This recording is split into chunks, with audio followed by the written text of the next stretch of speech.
Remember the 5th of November, the gunpowder, treason, and plot. I know of no reason why the gunpowder treason should ever be forgot. In a world where political corruption and social unrest seem increasingly prevalent, V for Vendetta offers a stark vision of a dystopian future where a masked vigilante takes on an oppressive regime. Directed by James McTeague and based on Alan Moore's graphic novel, the film explores themes of freedom, revolution, and the power of ideas. Set in a totalitarian Britain, the story follows the mysterious V as he incites chaos with his quest for justice, leading to a complex relationship with the young E.B. Hammond. But in a time where real-world governments and institutions are increasingly scrutinized, does this film hold the same relevance today, or has its sharp critique lost its edge? V for Vendetta, directed by James McTeague and produced by the Wachowski sisters, is based on the 1988 graphic novel of the same name by Alan Moore and David Lloyd. The film is set in a dystopian future where Britain is governed by a fascist regime. The story centers around V, a mysterious figure who wears a Guy Fawkes mask and seeks to bring down the authoritarian government through acts of terrorism and subversion. Along the way, V forms an unexpected bond with E.B. Hammond, a young woman who becomes entangled in his mission. The film's striking visual style, coupled with its heavy themes, reflects the influence of the Wachowskis, particularly their work on the Matrix series, known for its philosophical depth and innovative action sequences. Upon its release, V for Vendetta garnered a mixed yet positive reception. Critics were divided over its political messages, with some praising the film's bold stance on personal freedom and resistance to tyranny, while others criticized it for being overly didactic.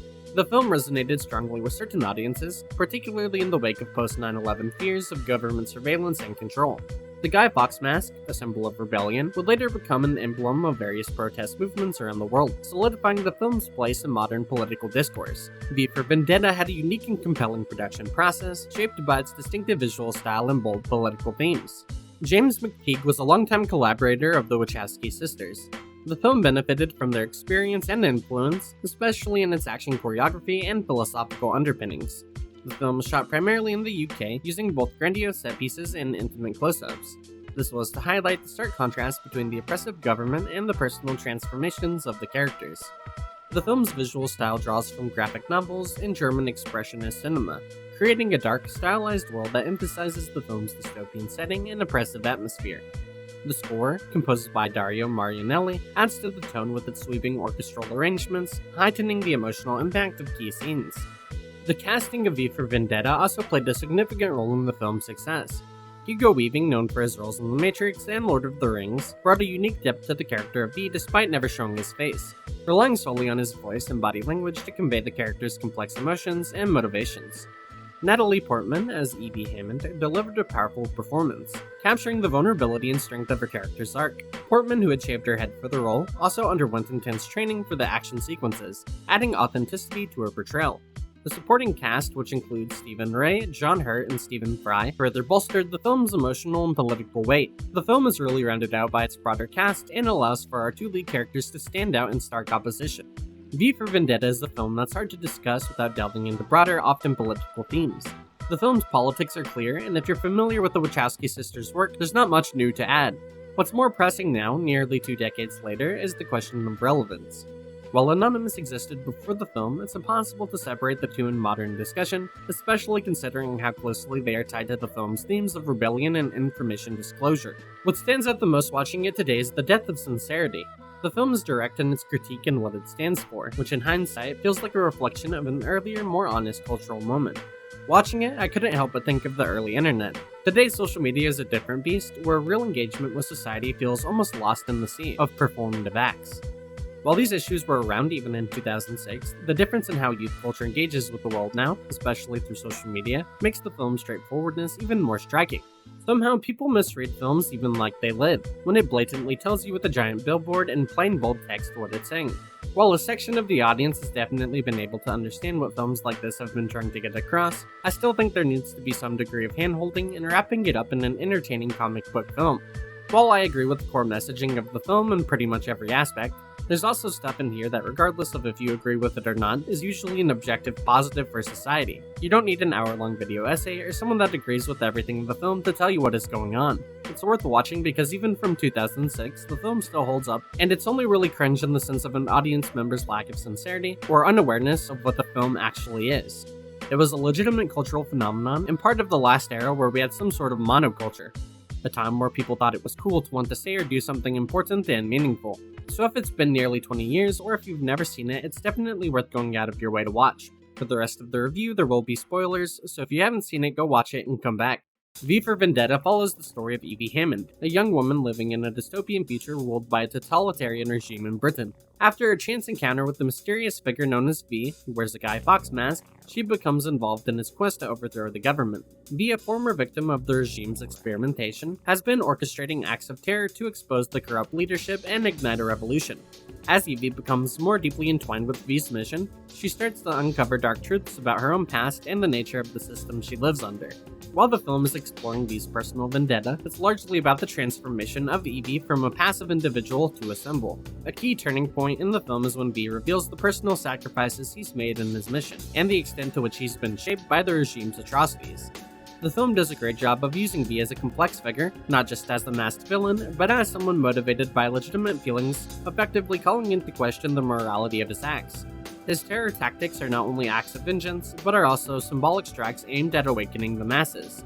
While the film isn't totally reinventing the idea of revolution or how to go about social change, it does effectively provide a blurred enough line for the audience to question who they would be in this scenario, as well as what they would be doing under an oppressive regime with little to no acts of recourse. This dynamic is vital to the film, showing that fighting tyranny just might and often does demand morally ambiguous actions. One of the most powerful aspects of the plot is its focus on the development of Evie. Initially, she represents the everyday citizen, afraid to speak out, but through her interactions with V, she evolves into a powerful force for change. Her journey is symbolic of the larger message of the film. Individuals, even those who feel small or powerless, can challenge and change oppressive systems.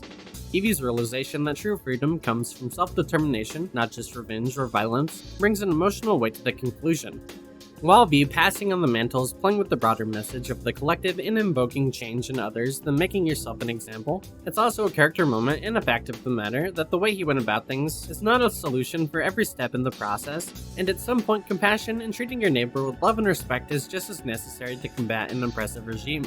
V has this almost cult-like charismatic quality to him that makes everyone flock to him. However, as the story unfolds, their relationship takes on a more psychological dimension.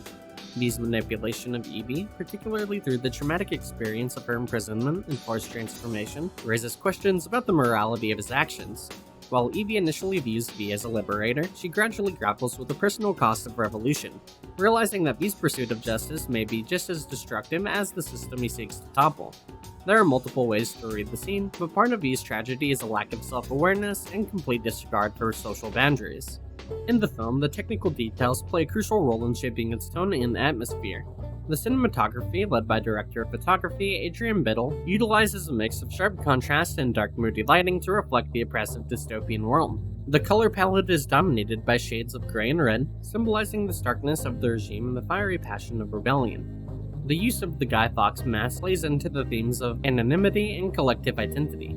Additionally, the practical effects, such as the destruction of the Old Bailey and the controlled explosions, are executed with precision, adding realism to the explosive action while remaining thematically grounded in the film's critique of violent rebellion. V for Vendetta remains powerful today, and its straightforwardness is actually one of its strengths.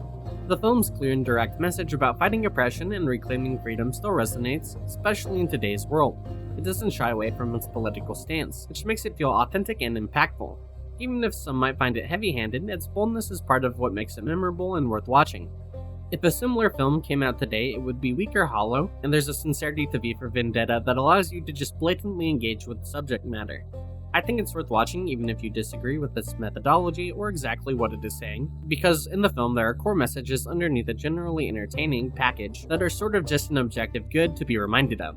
With all that being said, I'm curious what you guys have to say. What do you think of V for Vendetta in 2025? Do you think the film's aged poorly, or do you think it still has a place in today's discourse? Would you like to see another attempt at making this film, or do you think they would completely miss the mark if it was made today? Be sure to let us know in the comments below. Thanks for making it until the end of the video. Be sure to leave a like and subscribe to the channel. Here at Dinner Spiral, we cover the games, shows, and movies we all love, so be sure to join us, and I'll see you next time in The Spiral.